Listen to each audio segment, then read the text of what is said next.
예수님의 부활을 기념하는 부활주일이 다가오고 있습니다. 현대의 메시아가 귓가에 들려오는 듯합니다.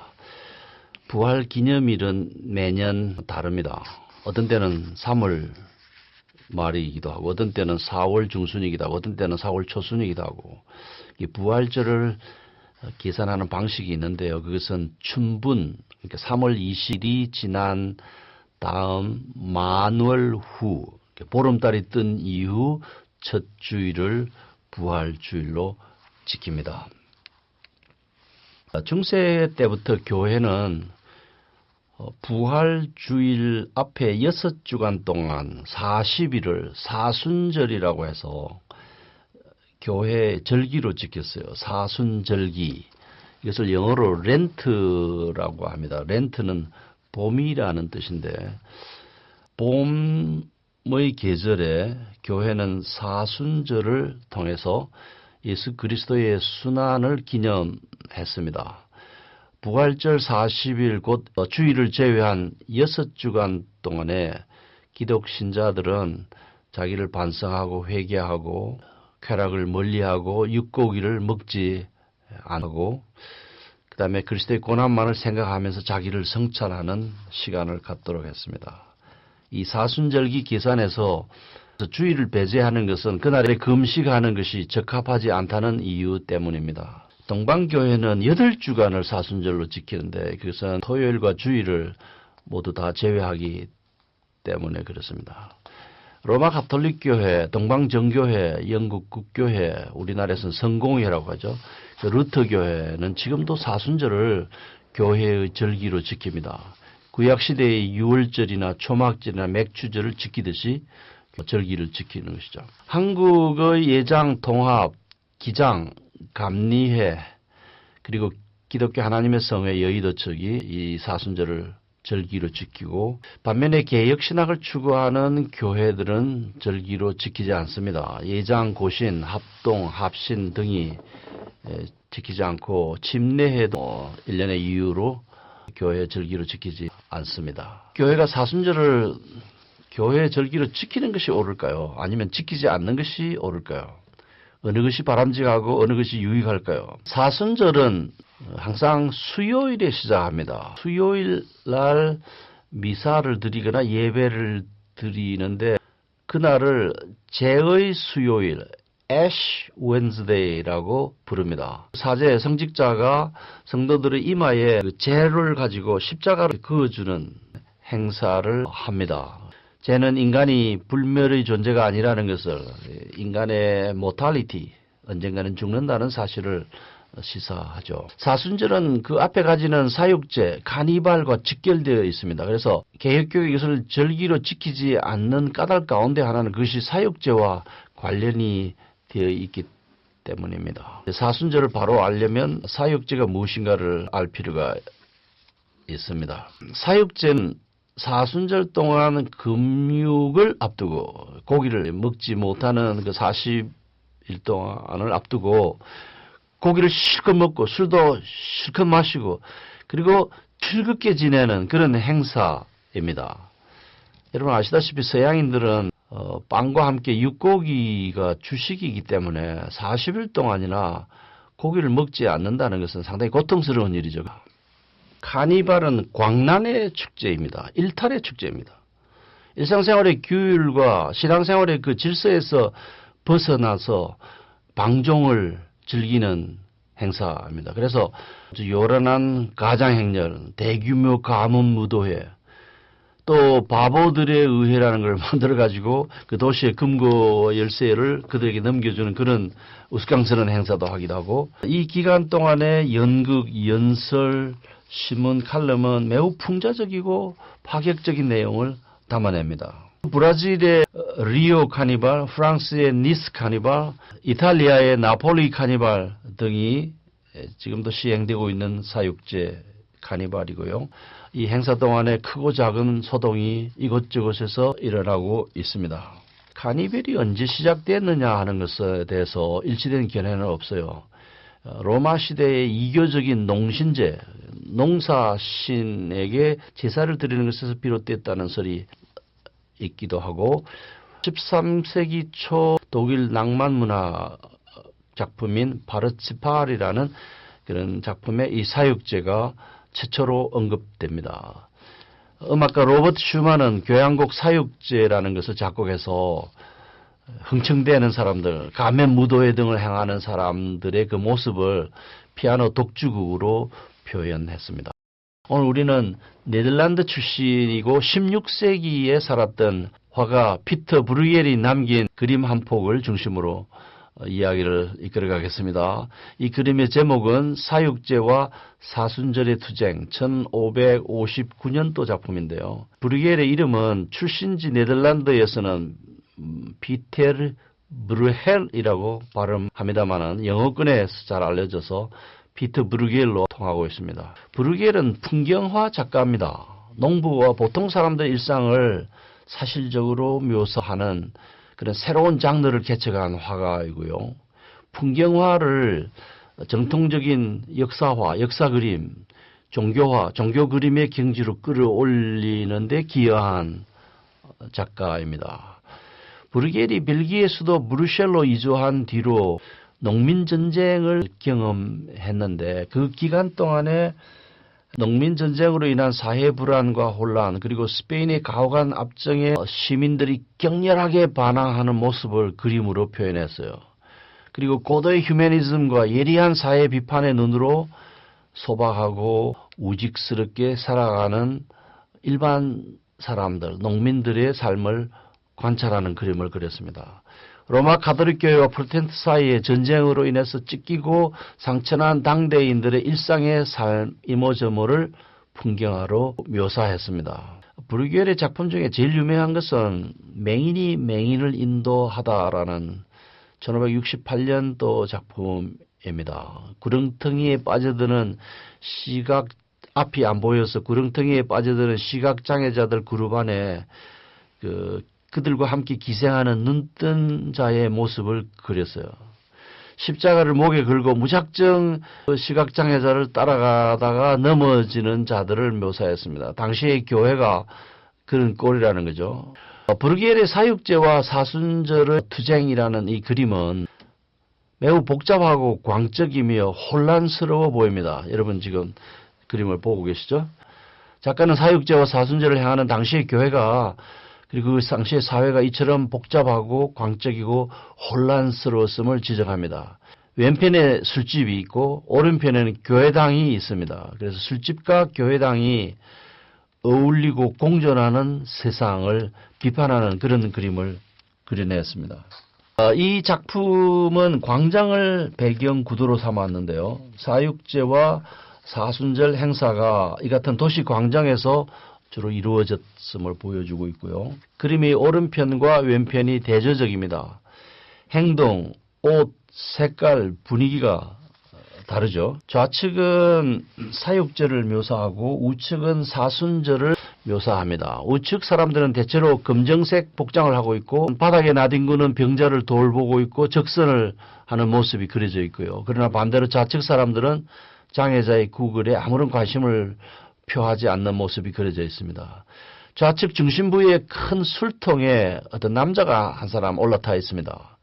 정육점 주인처럼 생겼죠. 이 사람이 대형 꼬치구이를 손에 들고 있는데 그 꼬치구이에 무엇이 끼어 있습니까? 맨 먼저 끼어 있는 것이 돼지머리입니다. 뚱뚱한 정육점 주인 맞은편에는 사제 복장을 한 야이고 창백한 남자가 그려져 있습니다. 청어 2마리가 올려진 긴 도마를 들고 있고 그 반대편에 뚱보가 들고 있는 긴 꼬치구이에 대항하는 그런 구도로 그림이 그려져 있어요. 오른편에는 여러 마리의 생선이 보이죠. 사순절 기간에 육고기 대신에 생선을 먹었음을 뜻합니다. 좌측 뚱보 뒤에 검은 옷을 입은 여성이 있는데 잔뜩 음식을 머리에 이고 있습니다. 왼손에는 촛불을 들고 오른손에는 술잔으로 사용되는 템블러라는 것을 쥐고 있습니다. 촛불은 신성의 상징이고 템플러는 불경건의 상징입니다. 왜 브루겔은 이 여인이 양손에 서로 다른 상반된 두 심벌을 드는 것으로 묘사했을까요? 인간 본성 속에 담긴 이중성, 양면성, 부정직성, 속임수 이런 것을 비판적으로 드러내고 있는 것이죠. 뚱뚱한 사람 우측의 남성은 광대짓을 하고 있습니다. 노란색 옷을 입고 있는데 도상학에서 그러니까 그림을 그리는 맥락에서 노란색 옷은 대체로 속임수를 뜻합니다. 촛불과 덤불을 쥐고 있는 여성 바로 옆에 보시면 남자가 한 사람이 있습니다. 긴 옷을 입고 있는데요. 경건한 종교적 복장입니다. 그러나 그 옷의 색깔을 보시면 색깔이 핑크색이에요. 그리고 흥겨움을 묘사하는 악기를 들고 있습니다. 브루겔은 자신이 가진 종교개혁적 가치를 사육제와 사순절의 대치 또는 투장 구도 속에 모두 담아서 그것을 원용하고 반영합니다. 사육제와 사순절 모두를 혼란, 방종, 병폐의 구도 안에서 담아내고 있습니다. 우리가 그리스도의 권한을 존중하고 뒤따른다고 말을 하면서도 성과 속 두 가지를 다 추구하고 있고 그것을 소유하고 싶은 욕망을 가지고 있음을 투영합니다. 개혁교회와 종교개혁자는 이 광란의 축제, 일탈의 축제, 신앙생활의 규율과 질서에서 벗어난 이 방종을 즐기는 사육제와 사순절을 동일한 맥락에서 이해했습니다. 브루겔의 이 그림이 교회가 절기로 지키는 사순절을 어떻게 이해해야 하는가에 대한 힌트를 주고 있습니다. 다음 편에서 사순절에 대해서 이야기하겠습니다. 여러분, 교회가 사순절을 지키는 것이 옳습니까? 지키지 않는 것이 옳습니까? 이 사순절에 예수님의 죽음과 부활의 의미를 되새기도록 교회 절기로 이 사순절을 지키고 있습니다. 세례 후보자들로 하여금 세례 준비를 하게 합니다. 신자들에게는 자기를 반성하고 참회하도록 권합니다. 로마 가톨릭 교회는 사순절에 금식하는 규정을 오랫도록 유지해오다가 제2차 세계대전 때 이를 철폐했습니다. 그래서 금식은 사순절을 시작하는 첫날을 제의 수요일이라고 하는 그날과 그 다음에 순환주간 금요일 예수님이 못 박히신 그날 이틀만 금식을 하도록 합니다. 금식은 장로교 예배 모범에도 나타나 있는 대로 우리 신앙생활에 유익한 것인데 이것을 교회의 규례로 정해서 반드시 하는 것이 옳은가 옳지 않은가 이것을 한번 생각해 볼 필요가 있습니다. 사순절 행사는 앞에서 지적했듯이 이마에 제를 바르는 Ash Wednesday, 제의 수요일 미사로 시작합니다. 인간은 한낱 죄에 지나지 않고 결국 죄로 돌아가며 그 죄를 뒤집어 써야 하는 죄인임을 자각하게 하는 상징적인 행사이죠. 인간은 영적으로 게으릅니다. 분주한 세상 속에서 조용히 자기를 돌아보는 것은 좀처럼 쉽지 않습니다. 일정한 시간을 정해서 자기를 살피고 반성하는 기회를 갖는 것은 일면 바람직해 보입니다. 365일 중에서 40일 동안이라도 그리스도를 깊이 생각해 볼 수 있다면 얼마나 고무적입니까? 가슴에 검정 리본을 달고 고난당하고 죽으신 무덤에 들어간 예수 그리스도를 생각해 보는 것도 권장할 만한 일이라고 생각합니다. 자기의 잘못을 반성하고 과감히 새로운 삶을 모색하는 절기를 지켜봄직합니다. 종교개혁 운동이 독일 중심의 루터파 종교개혁, 스위스 중심의 칼빈파 종교개혁, 성공회 중심의 영국 종교개혁, 그 다음에 제세례파 종교개혁 등으로 분류가 되는데요. 칼빈파 종교개혁 운동은 앞에서 소개했던 브루겔이 출생했던 네덜란드에 확산되었습니다. 그래서 네덜란드는 상당히 오랫동안 개혁교회 요람이었습니다. 개혁신학이 발달한 곳이었습니다. 불행하게도 지금은 이슬람 신도가 그 나라의 종교인 다수를 차지하고 있는 형편입니다만 역사적으로 네덜란드는 개혁신학의 요람이기도 했습니다. 개혁교회는 루터파에게조차 괴리감을 가질 정도로 교회 개혁에 철저했습니다. 그래서 교회 절기를 표지했습니다. 사순절을 교회의 절기로 지키지 않도록 했는데요. 까닭은 세 가지입니다. 첫째, 성경이 사순절을 지키라고 규정하지 않는다는 것이죠. 교회가 주일 외에 어떤 날을 교회의 규례적인 절기로 지킨 그 모범적인 사례가 없다는 것입니다. 그래서 양심의 주인이신 하나님 앞에서 우리가 오직 성경의 규정한 것만을 따라야 된다라는 원칙을 지니고 있었고요. 둘째는 인간적인 의도로 이 고안된 교회 절기가 매우 미신적이고 방탕을 조장한다는 점에서 피해가 아주 크다고 해서 지키지 못하도록 했어요. 셋째는 기독인이 매일매일 십자가의 빛 안에서 살아가야 하기 때문에 이 사순절을 지킬 필요가 없다고 생각했습니다. 1년 365일 모두가 그리스도의 십자가의 부활을 기념하는 날들이라는 것입니다. 그래서 개혁교회, 개혁파는 중세교회가 교회 규례로 지켜오던 모든 절기를 폐지했어요. 성탄절, 고난절, 부활절, 성령 강림절은 기념일로 간주를 합니다. 그러나 그것은 기념일이지 교회의 규례로 정한 절기가 아닙니다. 이러한 개혁교회 신앙을 종합적으로 표현한 위대한 신앙 문서가 있는데요. 웨스트민스터 대요리문답 제109문답에 제2계명이 금지한 죄들에 관하여 라고 하는 제목으로 답을 합니다. 제2계명이 금지하는 죄들은 하나님께서 친히 제정하지 않으신 어떤 종교적 예배를 고안하고 의논하며 명령하고 사용하고 어떤 모양으로 그것을 인정하는 것들이며 우리 자신들이 발명하고 취하든지 교회 전통에 따라서 사람들로부터 받았든지 옛 제도, 풍습, 경건, 선한 의도 혹은 다른 어떤 구실의 명목으로 예배에 추가하거나 삭감하여 하나님의 예배를 부패하게 하는 미신적 고아, 하나님이 정하신 예배와 규례들에 대한 모든 태만과 경멸과 방해와 반대하는 것 등입니다. 라고 규정하고 있습니다. 간단히 말하면 성경적 근거가 없는 절기나 예배 의식을 만들어서 종교적 의미를 부여하고 그것을 통해서 은혜를 받을 수 있도록 하는 것은 바람직하지 않다는 것입니다. 기독인은 항상 그리스도의 십자가와 부활의 빛 아래서 살아가는 자이다. 그리스도의 십자가와 고난 그리고 부활을 생각하면서 살아간다. 그리스도 그분이 구원자이시고 구속자이시고 그분의 대속 사역으로 말미암아 우리의 죄가 용서받았다는 사실을 진실하게 믿고 그것에 감사한 마음으로 하루하루를 살아야 한다는 요지입니다.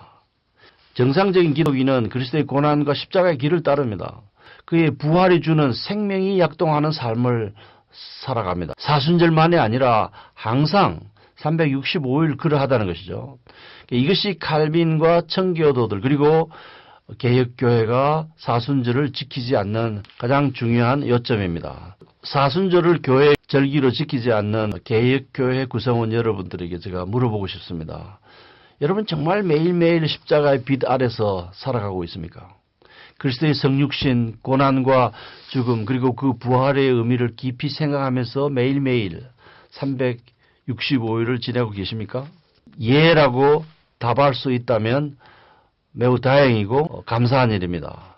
그러나 자신 있게 예라고 답하지 못한다면 1년에 40일만이라도 자기를 통절하게 살피고 반성하고 회개하고 그리스도의 죽음과 부활을 깊이 묵상하는 절기를 가지는 것이 오히려 유익하지 않겠습니까? 이런 점에서 사순절을 소중히 여기는 교회 구성원 형제 자매들을 다소 이해할 수 있으리라고 생각합니다. 형식적인 기독인, 명목상의 기독교인들에게 생명의 빵, 하늘의 빵, 영생을 주는 빵을 이 예수 복음의 의미를 깊이 생각하는 기회로 삼도록 하면 유익할 텐데 왜 이것을 지키지 않는가? 여러분은 그리스도의 죽음에 동참하고 그분의 부활과 함께 부활했다는 확신을 가지고 있고 그 확신과 감격과 감사로 하루하루를 365일을 보내고 계십니까? 그렇다면 정말 다행입니다. 정상적인 그리스도인의 영혼과 삶은 신앙의 정박지 만세 반석이신 예수 그리스도께 단단히 고정되어 있습니다. 방탕, 방종, 외식을 조장한다는 점에서 이 사순절은 사역제와 일맥상통합니다. 성경적 근거가 없는 교회의 절기를 만들어서 교회가 오히려 방탕, 방종, 외식을 조장한다는 점에서 사순절은 사육제와 일맥상통하고 그것을 지키지 않는 것이 바람직하다는 결론에 이릅니다.